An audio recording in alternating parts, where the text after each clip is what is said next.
Ohayou gozaimasu. Good morning. So, I had this idea to give a little bit of a review slash thoughts on my experience with the Mishima homestay. And I hope it helps encourage you to make your own memories, have your own adventure, embrace just living in the moment, having fun, and then connecting with people. So, I did Mishima many moons ago, 2012. I graduated Stony Brook in 2013, and then I lived in Japan for a year after that.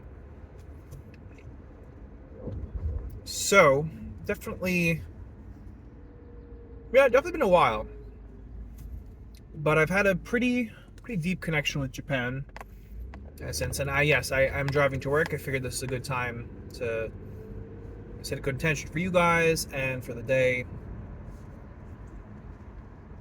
So I had minored at Stony Brook in Japanese studies, and took all those courses.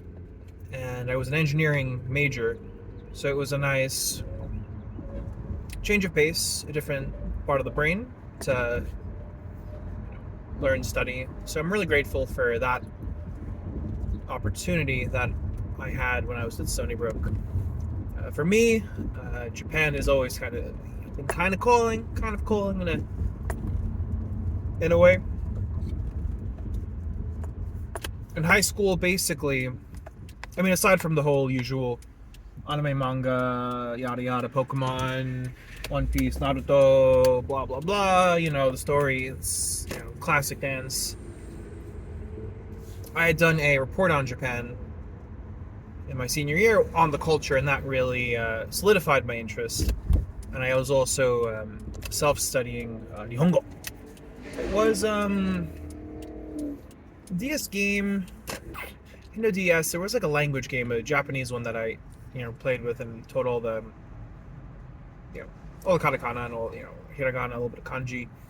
And then when I was at Stony Brook, I took more language classes. So that was good.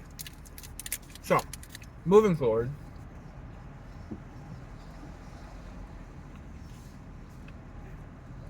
Mishima program, amazing. Do it. Don't even think about it. If you like Japan, best time to see Japan is when you're young. I know. Like, oh, really? And that makes sense. Oh, of course, of course. Really, it's we can study Japanese, see the culture, watch videos, because now, wow, from when I study now, it's like crazy how many apps there are. The online dictionaries, which is those were there. Being able to like have so many resources, or even like shorts on like the YouTube, the Instagram, TikTok.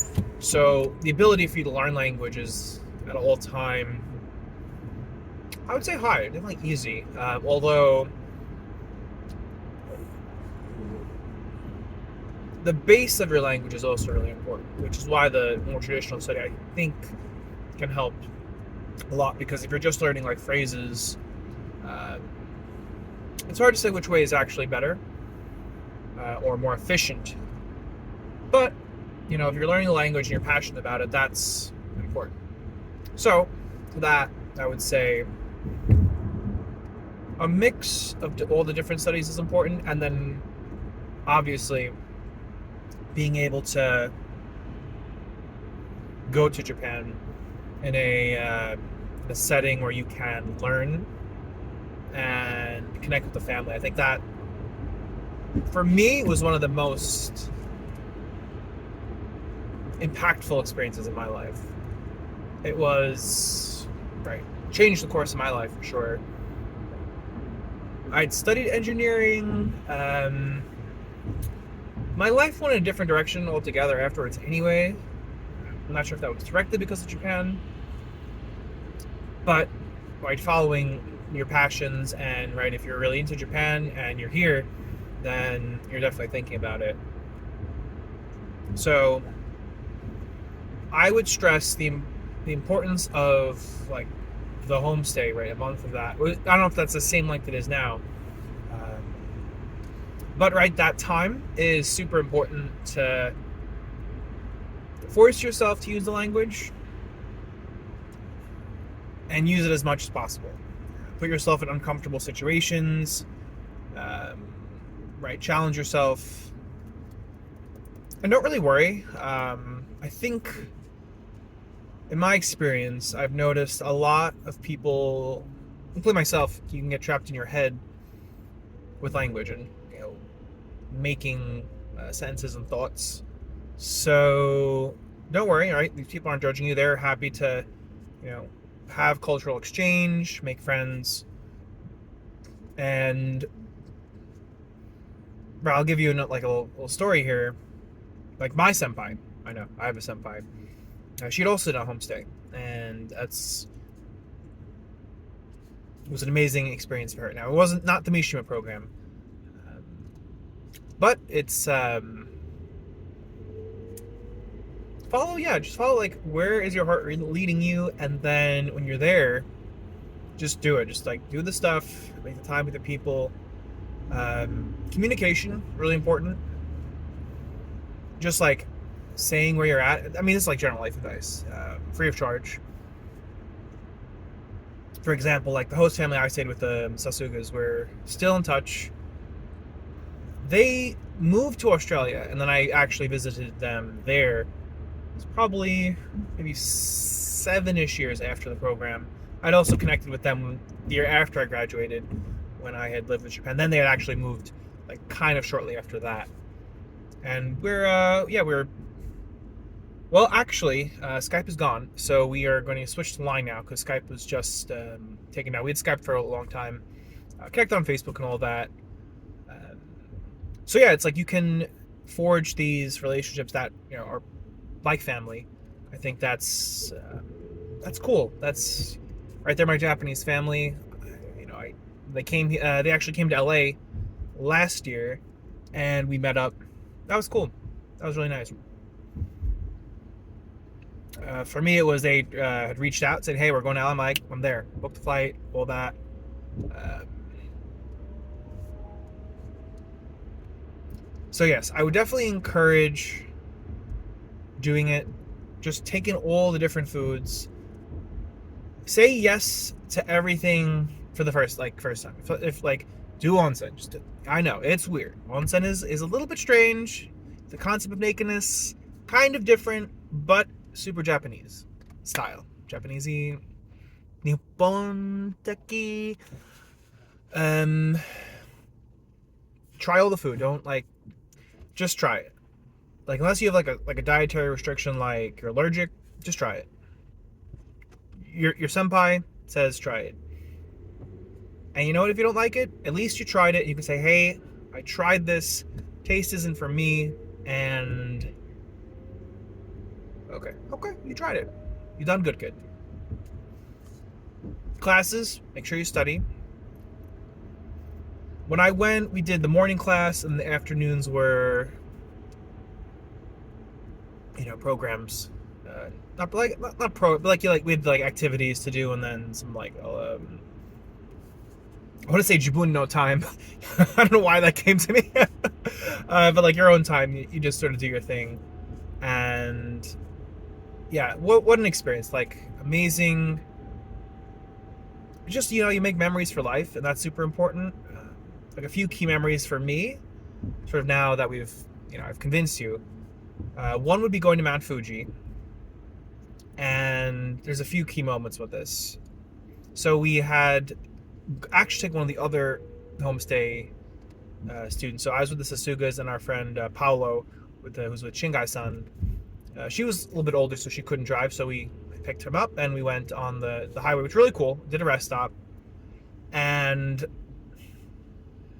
there I was ordering you know, blah blah blah blah blah kudasai, maple syrup onegai shimasu. Maple syrup. I said that, and she didn't give me syrup, so uh, I was just like, oh. And then I'm like, oh, maple syrup onegai shimasu. Like again, like I said a few more times, like maybe she was kind of looking at me like, huh? And she just didn't understand me. And then eventually there was a like food little condiment stand, and it was there. I'm like, all right, cool. Let me just grab this one. And then my host mom's like, it's maple syrup. And I was like, oh, I didn't make it sound the right way. Katakana words are a funny one. So that was a funny moment. Like, I'm saying the word right by like how we know it in English, and then to Japanese, which actually I experienced as well when I lived in Japan. Sometimes it just, the ear doesn't catch it because it sounds like off. So that's one funny story.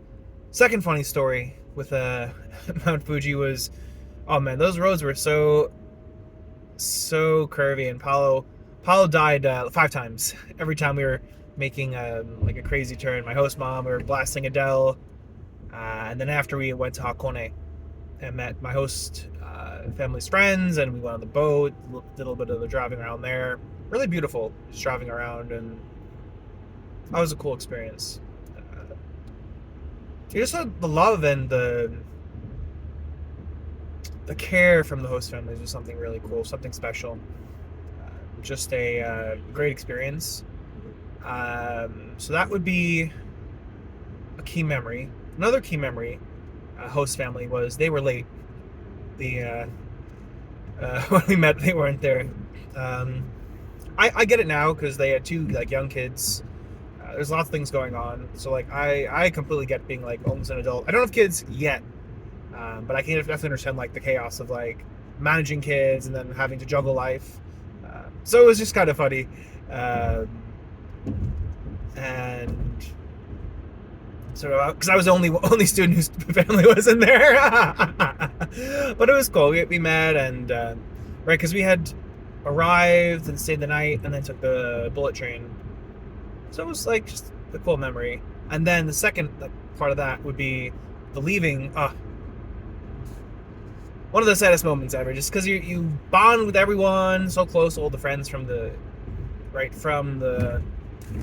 university, then all your classmates, the families, the memories, too much stuff. So it was really cool to. I'm into One Piece like a lot, like OD, and I bought all of the tankobon, the books, when I was there.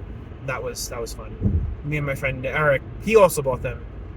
So we do have to thank our scholarship money. But that was good. I still read them to this day, and it's been another like huge impact for me. So I'm definitely really appreciative to have like had that opportunity. And so I got a One Piece. Well, I didn't get. My host mom got a One Piece Jinbei, which is like a yukata with like One Piece in the back. So I was like the cool kid with that at the goodbye party. I still have like the top. The pants kind of didn't really make it. I mean, it's 10+ years at this point. Dakara, it's okay, but it's cool that I had that key moment. Let's see, a third one, just to give you because number of 3s is kind of cool.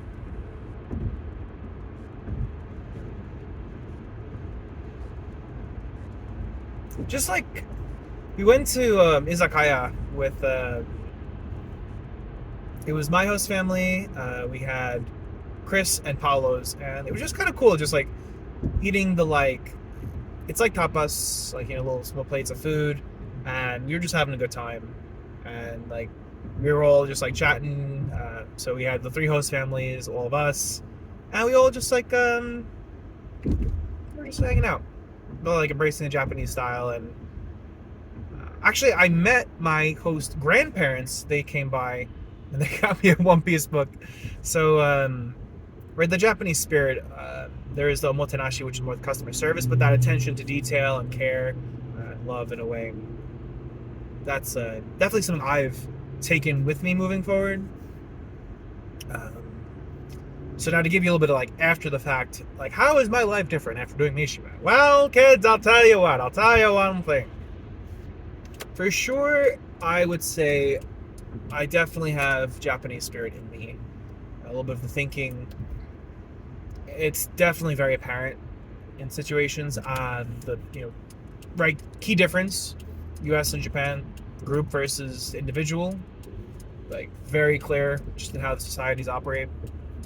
So I'm much more aware of right when you're doing things like very self-focused, which is right U.S. style. Everything's about you versus Japan, where like you go on the train, everyone is just quiet. You're going. Things are done with a thought of the group of mind. There's no trash anywhere. Like here, people are just like, screw it. I'm gonna throw this out. I'm the best, or that. But you know what I'm saying. So that was one. Not the biggest takeaway. That difference in thinking. The language skills, they're not going to go away. It's interesting how it kind of can just be turned on, or it just like comes. I will listen to something or see something. Yeah, the language is there. I'm not actively using it, but I do listen to some like YouTube clips. Obviously, anime.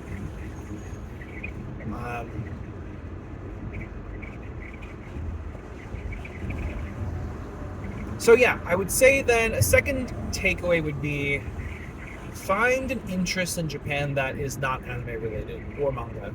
It's at this point it's sort of a caricature of the culture. Not like the whole culture, because even Japanese people, it's like you're asking American, do you watch cartoons? Like that's how I kind of found the analogy. I think it's a cool thing to have, like, hey, this is how I got introduced, and then later I found this other part of the culture that was really fascinating. So for me, a lot of that comes down to how there's just a really interesting fusion in Japan of both Japanese thinking and Western. Maybe not thinking, but like things from both. Because you think of Japan post World War II, wow, that is like it's amazing how the U.S. committed these atrocities, and yeah, Japanese people don't really bear any grudge. There is the Yasukuni Shrine, it's controversial. I had gone there. Weirdly enough, I somehow ended up there on the day of like the controversy, with China and Korea and all the problems. So just interesting how, because I talked to some of the older Japanese people, and they said the war was the war. And to me, that was interesting. I feel like I'm still learning from Japanese people. I still have so much to learn, but I have that connection with the country and culture.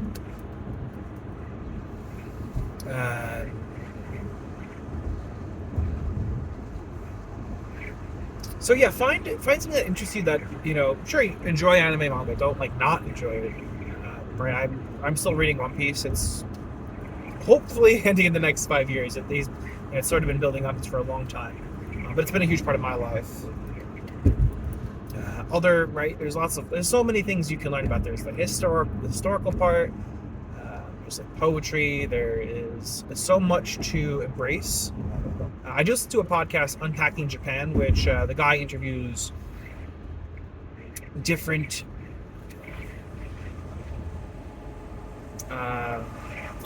different foreigners who have moved to Japan, and then they are all different aspects like sake brewing or singing of different stuff, anime. Maid cafes, and it's just like giving you more perspective from different people who have gone to Japan. If you want more information, so Unpacking Japan, I would recommend just for other foreigners. So that would be a similar boat to, I imagine, like where you're currently thinking or thinking to go. Because I don't know you, I probably won't know you. But I hope this can help, give you just a little bit of like, yes, this program is for me. This is great. Just do it. If there's a thought of cost,